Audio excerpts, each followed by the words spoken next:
লেবাননে ইসলামিক প্রতিরোধ বুধবার ইসরায়েলি সামরিক টার্গেটগুলোতে এবং দক্ষিণ লেবাননের শহর ও গ্রামে ইসরায়েলি অনুপ্রবেশের চলমান প্রচেষ্টাকে প্রতিহত করতে সিরিজ অভিযান চালিয়েছে। অভিযানে তাদের রকেট, আর্টিলারি এবং ড্রোন আক্রমণে লেবাননের শহরগুলোতে এবং ইসরায়েলের সামরিক ঘাঁটিগুলোতে ইসরায়েলি দখলদার বাহিনীর ওপর নরক নেমে এসেছে।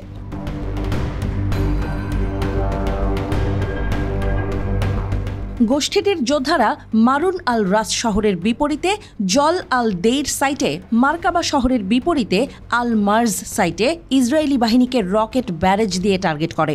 ইসরায়েল অধিকৃত শহর সাফাদকে লক্ষ্য করেও রকেট আক্রমণ চালানো হয়েছে। খিয়াম শহরের দক্ষিণে রকেট ব্যারেজ ছোড়া হয়েছে 2 দফায়।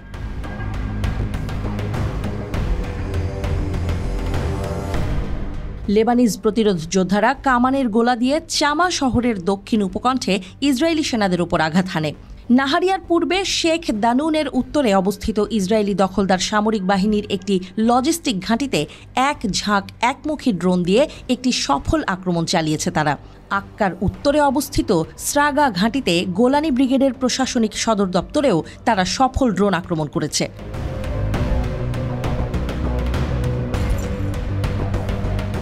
ইসরায়েলি বাগাড়ম্বর আর মিথ্যাচারের বিরুদ্ধে বুধবার সরব ছিল লেবাননের ইসলামিক প্রতিরোধ সংগঠনটি।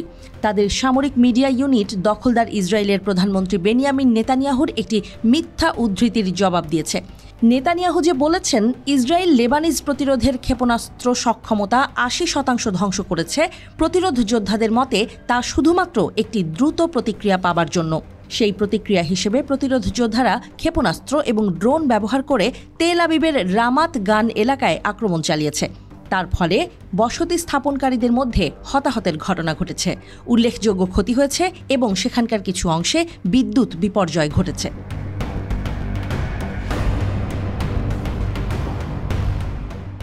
এছাড়াও প্রতিরোধ যোদ্ধাদের মিডিয়া ইউনিট গত 18 নভেম্বর ইসরায়েলি তেল হাইম এবং বেইট লিড ঘাঁটি লক্ষ্য করে তাদের চালানো আক্রমণের ফুটেজ প্রকাশ করেছে। তাদের সর্বশেষ আক্রমণের খবর এমন সময়ে মিডিয়া মাতাচ্ছে যখন লেবাননের রাজধানী বৈরুতে গেছেন মার্কিন বিশেষ দূত আমোস হোচস্টেইন।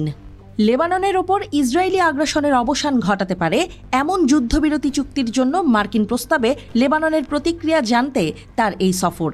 হোচস্টেইনের দাবি, গত কয়েক সপ্তাহ ধরে আলোচনার মাধ্যমে তারা দূরত্ব কমিয়ে আনা অব্যাহত রেখেছেন।